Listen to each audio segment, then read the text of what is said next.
You know I gotta come back. Audio Jungle.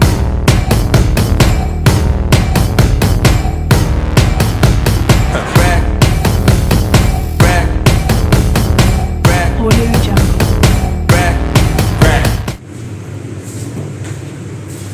Bro, sehat bro. Sehat bro. Alhamdulillah, lama gak jumpa. Iya, udah lama kita nggak jumpa ini. Mana aja sana ini? Waduh, sibuk dengan kerjaan walaupun pandemi ini juga.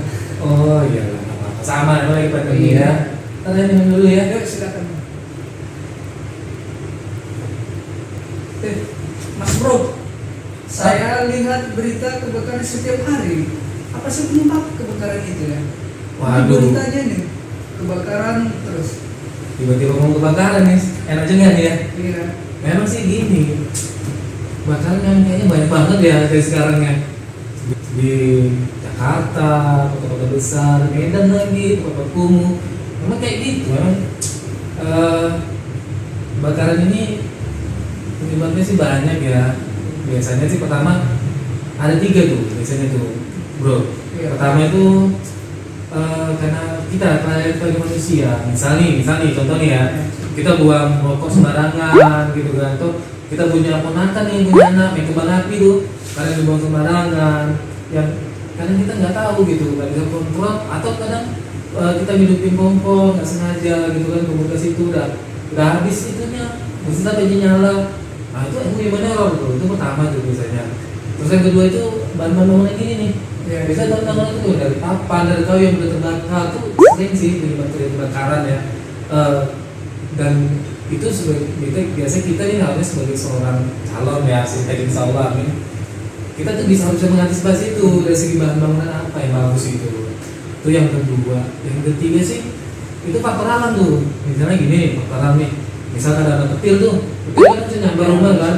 Nah, itu kalau nyambar rumah bisa nih kebakaran. Atau gempa kan kadang rumahnya rubuh ya kan, dalam keadaan apa misalnya nyala dan short listrik dari listrik itu, jadi kayaknya memang kebakaran itu sebenarnya terjadi gara-gara itu gitu. Dan saya tahu ya, Anda bisa itu benar-benar kayaknya cuma 3 hal itu sih. Dan bagaimana? Apakah ada solusi untuk menangani kebakaran ini di Mas Bro? Solusi ya. Dengan Biasanya sih gini sih, yang saya mengerti ya, kalau misalnya terjadi kebakaran tuh, kita harus mempersiapkan tuh ya, bangunan tuh apa aja yang kita persiapkan untuk mencegah kebakaran. Itu ada istilah namanya fire hydrant. Itu sebuah treatment dari bangunan bagaimana kita untuk mencegah kebakaran.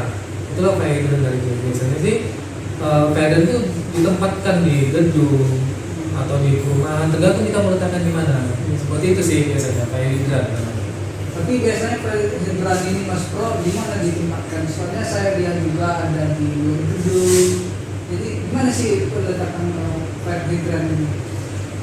Oh gini ya, fire hydrant ya bisa diletakkan, itu ada 3 nih biasanya fire hydrant ya. Pertama dia di fire hydrant kota istilahnya. Kalau misalnya dulu pernah jalan-jalan di Merdeka Walk atau di taman atau di jalan-jalan tuh, biasa ada nampak di pilar seperti itu dia. Ya ada saya juga lihat itu. Nah itu dia, itu hydrant kota itu seperti itu. Dia letaknya di fasilitas umum. Iya. Terus yang kedua itu ada namanya fire hydrant yang untuk taman. Dan itu biasanya namanya hydrant port, itu pilar namanya. Pilar, ya. Itu biasa di samping-samping gedung. Dia wujudnya gitu dengan fire hydrant kota tadi. Nah jadi fire hydrant pilar ini ada 3 juga tuh. Ada yang one way. Itu artinya apa one way? Itu artinya dia ada satu aja keluarnya airnya. Oh gitu ya. Two way itu ada 2. Jadi ada 2. Jadi nanti misalnya kalau kebakarannya lebih luas, maka perlu yang 2 nya. Dan yang ketiga ada 3 way. Itu hidden pilar yang ada 3 keluarannya. Itu biasanya untuk gedung yang lebih besar, dan biasanya itu membutuhkan reservoir padon yang lebih besar juga. Jadi seperti itu. Dan yang terakhir nih, hidden dalam gedung tuh. Biasanya kalau bro pernah ke Carrefour atau ke Sun Plaza atau ke bangunan umum lainnya tuh, kalau kita lihat tuh di pinggir-pinggir dekat tangga darurat tuh, Ya selalu ada di situ. ada kotak tuh, merah tuh biasanya. Itu namanya hydrant box. Oh, Jadi itu jadi hydrant yang dalam bisa. di dalam gedung biasanya. Jadi kalau bicara tentang hydrant tadi ada 3 ya. Pertama tadi hydrant kota, terus hydrant taman, satu lagi tadi yang kedua adalah hydrant box yang dalam gedung. Itu sih yang saya tahu bro. Jadi Bagaimana prinsip kerja dan Kementerian Hidran ini juga Mas Pro? Prinsipnya ya, wah Iya. udah bicara teknis nih namanya. Aduh, bro kayaknya coba gue ya. Nah gini nih, kalau secara teknis tuh, kalau hidran sebuah gedung tuh, biasanya tuh pertama tuh ada reservoir. Reservoir tuh tandon air. Itu biasanya di basement lah ya, di bawah, bisa dia di atas tanahnya atau dia pakai tangki di bawah tanah itu. Nah itu reservoir. Nah setelah ada reservoir, kita butuh pompa. Pompa itu di mana tuh? Pompa hidran namanya. Itu letaknya di dekat dia tuh sampingnya. Dimana pompa hidran tadi itu fungsinya untuk mengambil air tadi untuk didistribusikan. Nah itu tadi yang kedua. Setelah itu ada namanya box panelnya, kontrol panel. Itu tuh apa? Itu untuk men-setting apakah untuk mengotomatisasi dari si pompa tadi. Nah di mana pompa tadi itu ada 3 tuh. Namanya pompa joki pertama. Pompa joki itu biasanya untuk memaintain dari itunya pressure-nya, tekanan dari air tadi supaya dia sampai ke top dari building. Itu pompa joki. Dia biasanya tenaga dari listrik. Oke, nah ada lagi yang kedua tuh namanya pompa elektrik. Itu pompa elektrik tuh kalau misalnya nih pompa joki sudah sampai batas maksimal, maka dia yang hidup otomatis ada pompa elektrik. Pompa elektrik itu tadi sama fungsi dengan pompa joki, cuma dia di atas dari pressure dari si pompa joki tadi. Dia sumber dari mana? Sumbernya dari listrik. Namanya juga pompa elektrik. Nah selanjutnya yang ketiga itu ada namanya pompa diesel. Pompa diesel tuh gini ya, kan kadang nih kalau kebakaran kan biasanya diputus tuh aliran listrik dari PLN. Nah jadi gimana kalau misalnya listrik nggak nyala? Itulah makanya lari ke pompa diesel yang pakai menggunakan tenaga dari diesel atau minyak solar. Itulah tadi untuk pressure tadi yang dari reservoir tadi itu menuju ke pompa tadi untuk didistribusikan. Nah itu tadi jenis pompa. Nah selanjutnya setelah dari pompa hidran, dia ada selanjutnya dia ke pipa-pipa piping distribusi. Nanti ada namanya pipa hidran yang besar tuh sampai ke atas bangunan. Baru ada pipa hidran, baru ada pipa distribusi ke masing-masing lantai. Itulah tadi namanya ke pipa tadi pendistribusian. Nah terakhirnya setelah ada pipa distribusi, itulah tadi yang namanya ada istilahnya ke yang tadi kita bicarakan di awal tadi. Ada tadi yang masuk ke hidran pilar tadi yang dalam dari di halaman tadi ya. Terus ada juga kalau dalam gedung tuh kalau misalnya bro pernah lihat tuh di atas tuh ada namanya sprinkler. Itu distribusi ke situ. Biasanya muaranya ke situ. Nah itu tadi apa namanya tadi? Sistem apa tadi namanya? Sistem prinsip kerja dari hidran tadi. Kalau misalnya pengen tahu bro ya kira-kira. Oh, panjang juga penjelasan dari Mas Pro ya. Tapi ada pertanyaan lagi nih Mas Pro. Jika sewaktu-waktu kita kekurangan air, bagaimana untuk penyediaan air untuk sistem kebakaran itu? Nah, biasanya tuh gini nih. Kadang kan memang gedung tuh besar nih. Ya. Dan biasanya kadang bisa jadi kapasitas dari tangki kita kurang nih. Nah, kita kekurangan Jadi air. ada namanya sebuah alat itu namanya CMS connection. Itu fungsinya apa? Jadi kalau misalnya sebuah gedung ini seharusnya nih ya, kalau misalnya sebuah gedung itu harus menyediakan air kubikasinya itu untuk bisa menahan atau mengcover selama 30 menit untuk supaya tadi mobil pemadam kebakaran bisa mencapai di situ. Nah, kalaupun kurang, nah itu tadilah fungsi dari mobil pemadam kebakaran yang punya tadi air itu dikonekkan ke dalam apa dari CMS connection tadi. Nah, kenapa dikonekkan ke situ? Nah, kan tadi kan CMS connection tadi itu dikonekkan dari si mobil pemadam kebakaran supaya tadi bisa lari ke sprinkler tadi. Nah, supaya dia artinya apa? Yang alat-alat tadi dalam gedung bisa digunakan. Itu tadi fungsi dari si CMS connection itu tadi. Seperti itu kira-kira. Oh ya, lupa saya bro. Aduh, jadi ada standar warna sebenarnya kalau di fire hydrant ini. Nah, kalau standar warnanya itu untuk di Indonesia kita tuh harus sesuai dengan SNI lah ya, standar nasional Indonesia. Biasanya kita tuh hanya warna merah. Ya, warna merah.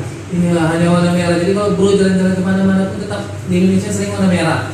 Itulah yang standar SNI untuk Indonesia. Nah, tapi kalau di luar negeri itu ada Macam-macam lah ya. warna beda-beda, nggak hanya merah. Jadi dia luar negeri negeri itu ada namanya standar sebuah badan ya, namanya National Fire Protection Association atau NFPA. Itu warnanya tuh biasanya warna kuning. Standarnya kan warna kuning. Tapi juga nanti di bagian dari tubuhnya itu ada warna peraknya, silver. Nah, setelah itu mereka menetapkan standar tuh. Mereka bikin kelas-kelasnya lagi. Kelas-kelasnya ada kelas A, kelas B, kelas C, baru kelas C satu lagi yang kelas AA. Nah, yang pertama itu kelas C, itu warnanya itu warna merah. Itu biasanya dia berdasarkan 500 galon per menit kemampuan untuk menembakkan airnya. Terus warna kedua itu warnanya adalah warna orange. Itu dari 500 sampai 1000 galon per menit. Itu warna orange. Selanjutnya ada warna hijau. Warna hijau itu dari 1000 sampai 1500 galon per menit. Nah, yang terakhir itu kelas AA, di mana kelas AA itu di atas dari 1500 galon per menit. Nah, jadi kalau kita melihat warna, ternyata ada perbedaannya antara di Indonesia yang tadi SNI dengan di luar negeri yang standarnya adalah NFPA. Itulah tadi bro, warna-warna dari fire hydrant dari yang ada di Indonesia di luar negeri. Oh gitu ya. Tapi ada lagi yang mau ditanyakan ini Mas Bro. Bagaimana cara sistem kerja daripada sprinkler itu sendiri? Sprinkler ya. Supaya lebih jelas, ini aku ada pernah nyimpen nih videonya nih. Ntar ya, gue buka dulu ya, bentar ya.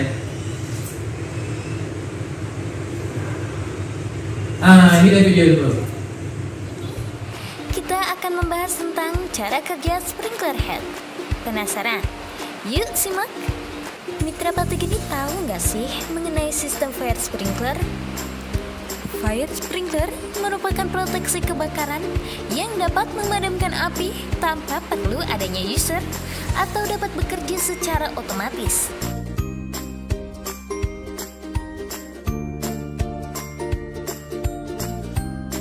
Fire sprinkler akan mengeluarkan medianya melalui sprinkler head. Lalu, apa itu sprinkler head? Sprinkler head merupakan komponen yang akan bekerja ketika mendapatkan suhu dari panas api dan akan mengeluarkan medianya secara otomatis. Bagaimana bisa?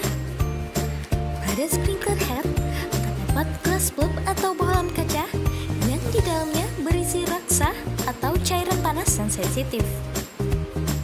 Glass bulb akan pecah dan mengeluarkan media air jika terpapar suhu panas api sekitar 68 derajat Celcius.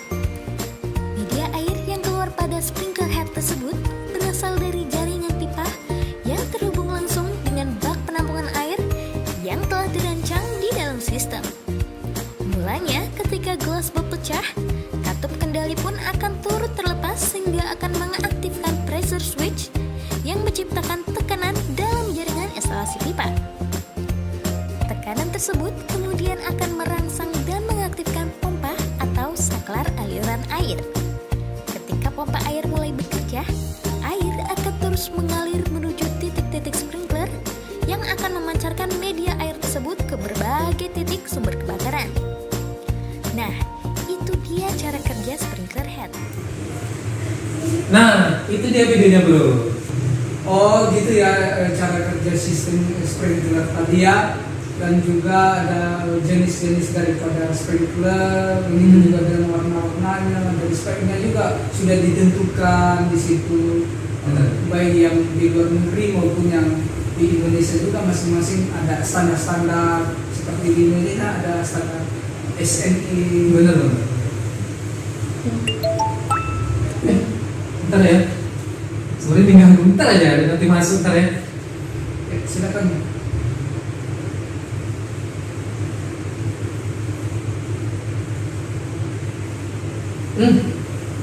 Tahu nih, pas banget nih teman saya ngirim WA. Dia ada ngirim tentang kebakaran nih. Oh, ada kejadian kebakaran lagi tuh. Wah. Ini kebakarannya di Kejaksaan Agung nih sepertinya. Ntar ya, mau lihat nggak videonya? Ntar ya, saya klik ya. Ya.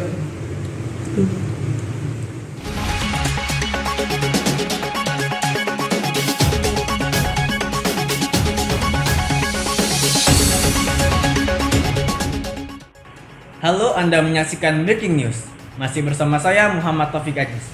Kebakaran besar melanda gedung Kejaksaan Agung di Kebayoran Baru, Jakarta Selatan pada Sabtu malam. Hingga saat ini penyebab kebakaran belum diketahui, namun diduga api berasal dari lantai 6 gedung.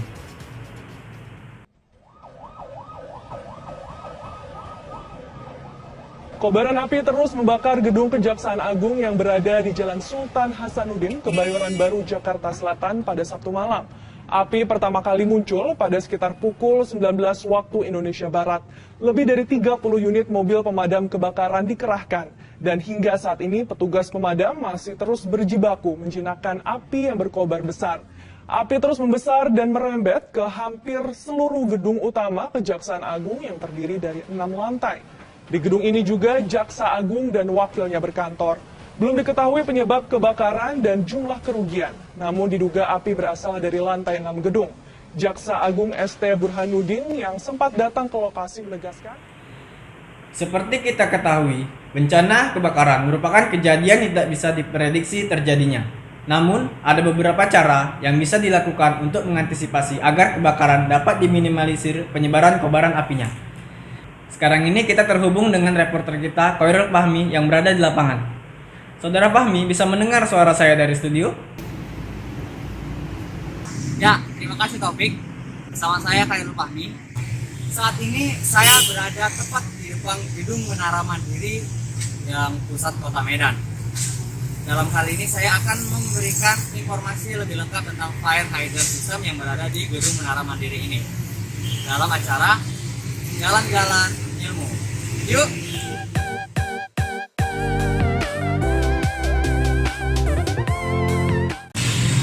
Sekarang ini saya berada tepat di depan gedung Menara Mandiri, yaitu pusat yang mandiri di Kota Medan.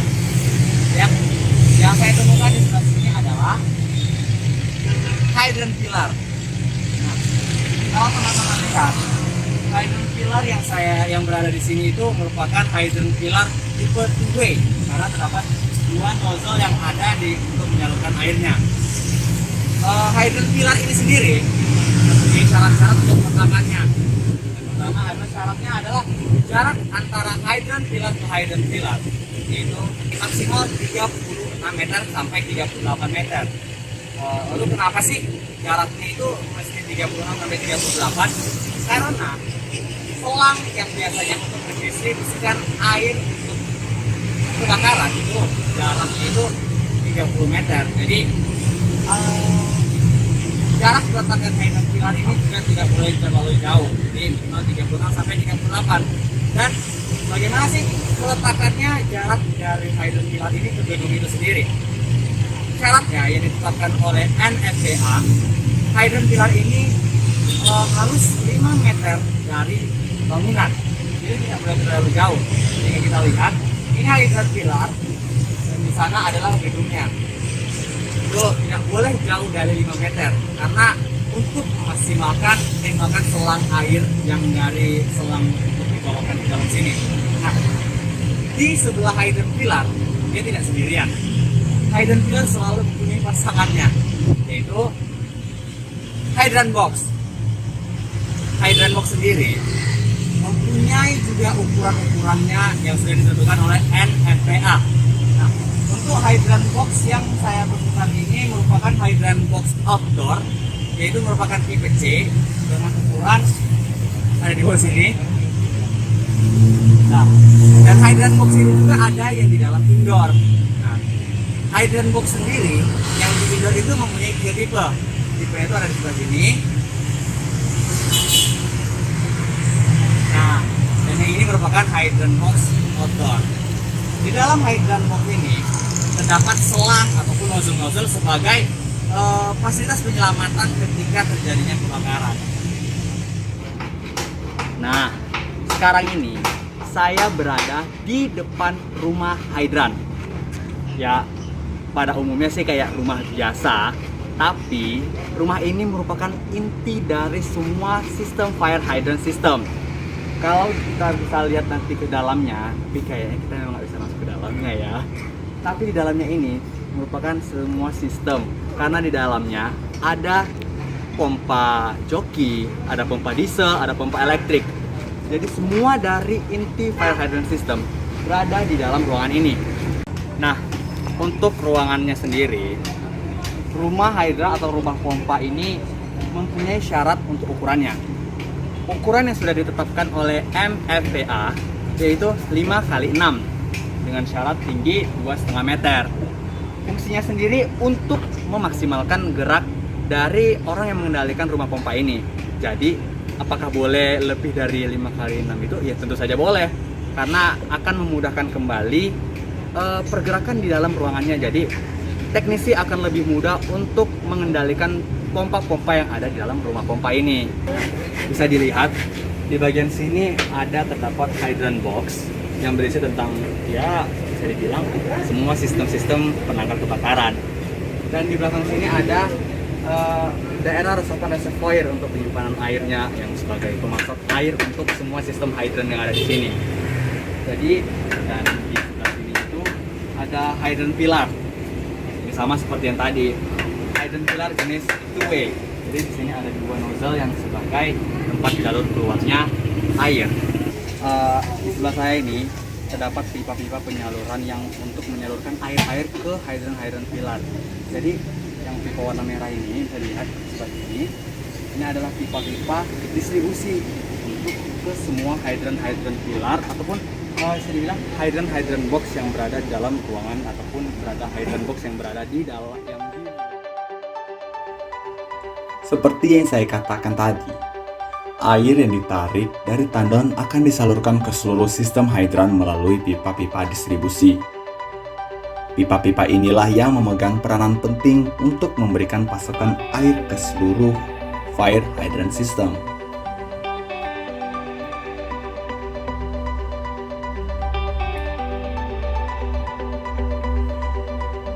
Pipa-pipa distribusi akan mengalirkan pula ke dalam ruangan agar sistem hidran indoor juga dapat berfungsi seperti menyalurkan ke sprinkler dan hydrant box indoor.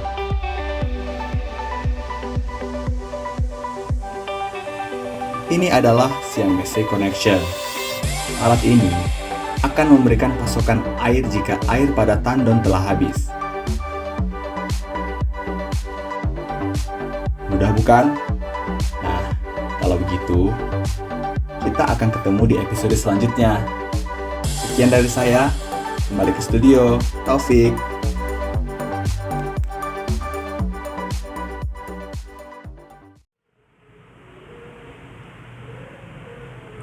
Terima kasih Saudara Fahmi. Demikian breaking news. Anda akan menyaksikan breaking news selanjutnya 1 jam ke depan. Tak lupa pula patuhi protokol kesehatan yang dianjurkan pemerintah. Gunakan masker, cuci tangan, jaga jarak, dan jauhi kerumunan. Terima kasih, salam sejahtera bagi kita semua. Wah, ngeri juga ya kebakaran ini ya yang terjadi. Misalnya merenggut nyawa atau fasilitas bangunan yang ada di dalamnya.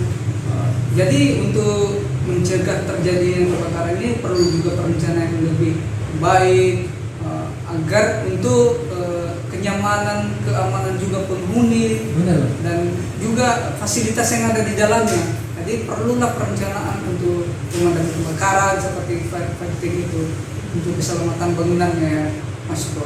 Iya, benar banget bro. Jadi kalau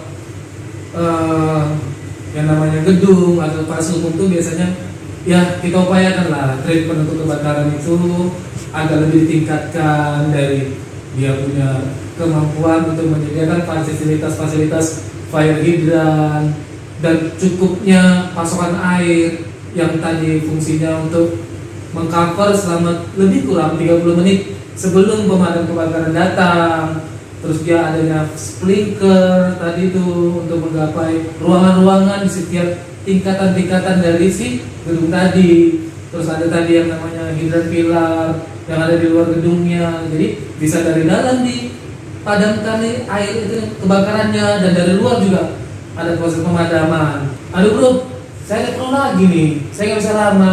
Oh iya bro, nggak apa-apa. Bentar ya, saya pakai dulu. Jangan lupa nih, jangan lupa pakai masker. Oh, Tahu iya, masa betul. pandemi, nggak pakai masker, Iya, ya. Iya bro.